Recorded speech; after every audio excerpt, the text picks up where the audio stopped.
talking about. And guess what it was? It was Jussie Smollett.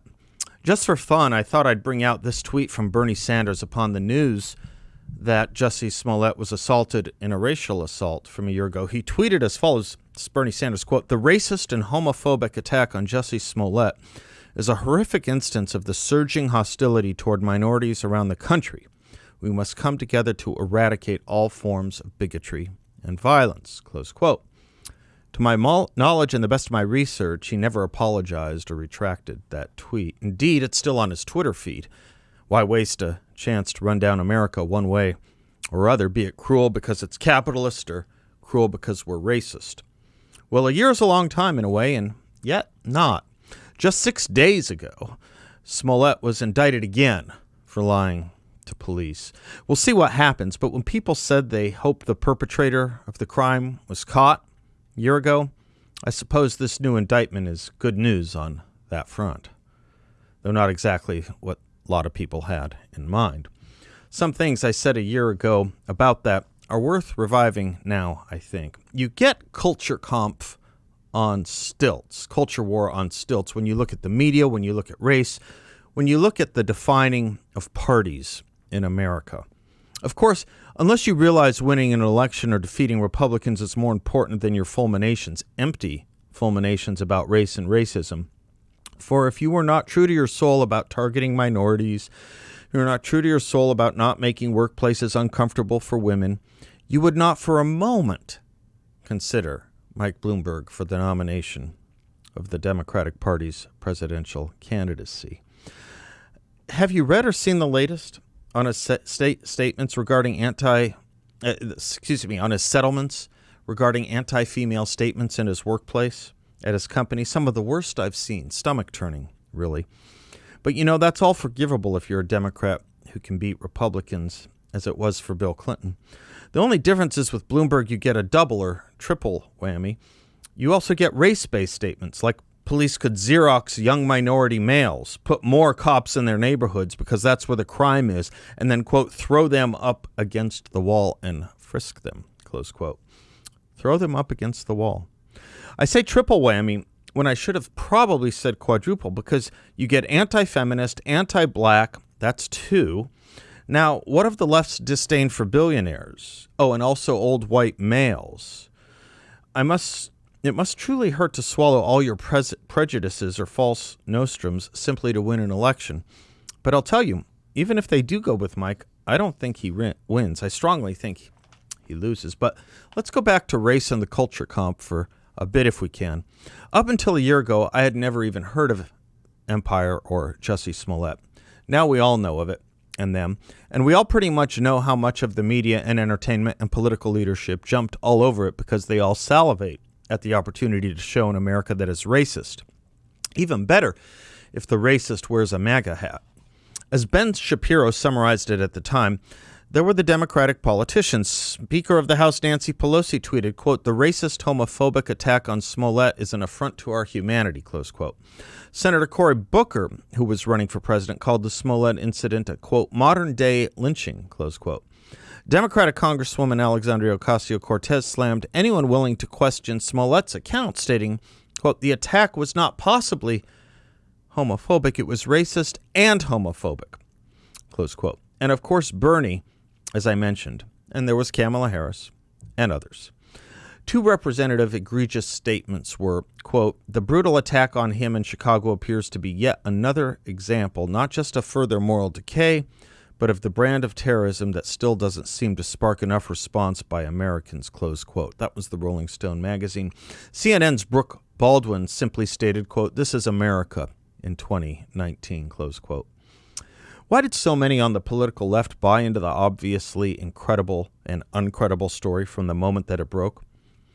Because it perfectly fit narratives that the left loves. As Ben Shapiro put it, the narrative of America as racist, as a homophobic hellhole, the narrative of Trump supporters as violent bigots, the narrative of Trump himself as an inspirational figure for such violent bigots. The story was too good to be true, so no one cared whether it was or not. And of course it wasn't. But you almost felt the commentators and politicians wanted it to be true. I mean, how else do you explain Kamala Harris actually laughing about it nervously and stuttering and stammering all over the simple question when asked as to whether she agreed or regretted her tweet about it? Let me pause to ask, even if you took Smollett at his word and tweeted something about it, assuming his veracity, how hard would it have been to apologize and maybe even say something good about America? I don't get that stubbornness, except that the left lives and thrives on the narrative that America is racist, and it's gotten worse because of Trump and Republicans. They did this to Reagan, too, saying how he flirted with the Ku Klux Klan during his 1980 presidential announcement. They sure did. Horrible, but not new. Just more widely broadcast and with the volume turned up now. The left wanted Trump supporters being and acting like racists, and they think of us that way. So it was no stretch to jump to the belief that Smollett was attacked by a Trump supporter, just as they wanted the elder Native American Vietnam-era veteran to be innocent and right, and the white Catholic boys of Covington to be insensitive in Washington, D.C. at the Life March. And in both cases, the liberal left prejudice was proved exactly wrong, not in major parts of the story, but in every part of those stories. They want it to be true, and it wasn't, and it isn't. Because nothing can tear at us like race when, again, what the leftists want to be true, they also think is true. America is a racist country, and Donald Trump taps into it for his support. You know, the same tapping he did into over 200 counties that voted for Barack Obama for president, that twice voted for Barack Obama for president, and then voted for Donald Trump. Terrible racists, those voters. And all of it has covered up the thing nobody is really talking about, because the facts are not uncomfortable so much as totally inconvenient to the liberal left narrative. What is the actual set of facts? The actual set is that there are an amazingly huge number of conservatives and Republicans who are good and decent people. The vast majority. Indeed, they are the majority of the GOP and conservative movement. Vastly.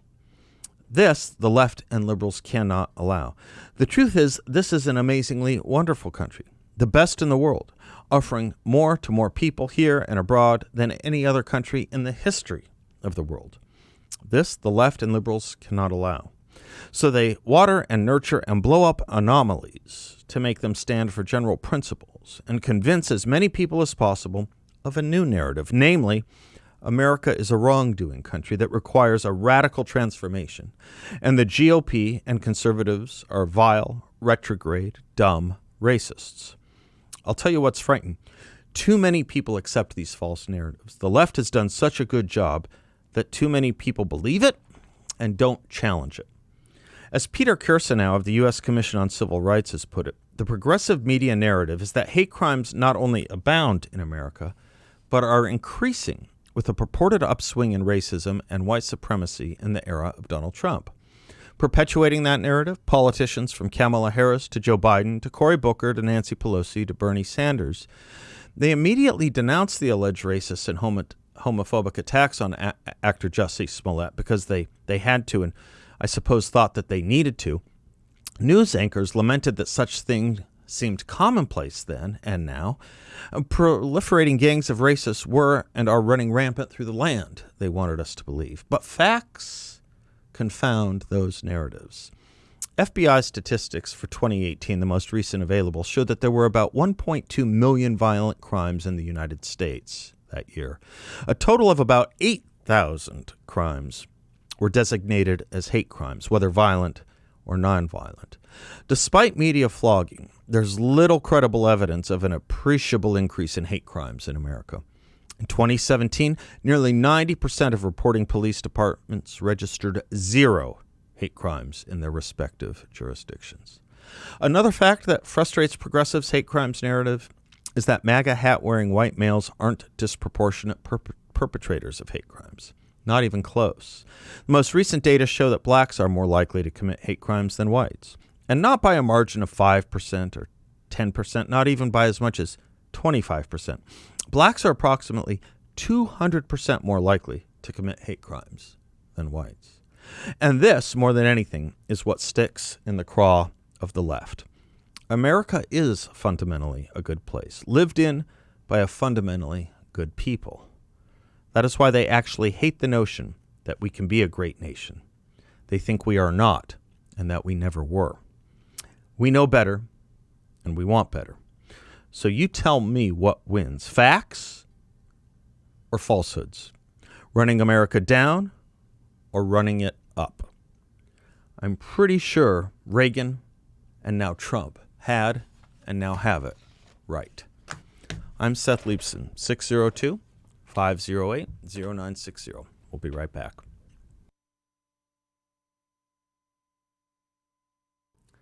I'd like to take a moment to tell you about my friends at Guns Etc. They are true American patriots. They strongly support our president, and they have over 10,200 square feet of firearms and firearm accessories. Please take my advice and stop by their store, which is a symbol of American freedom, or visit them at gunsetcetera.com and have access to over $350 million in firearms merchandise.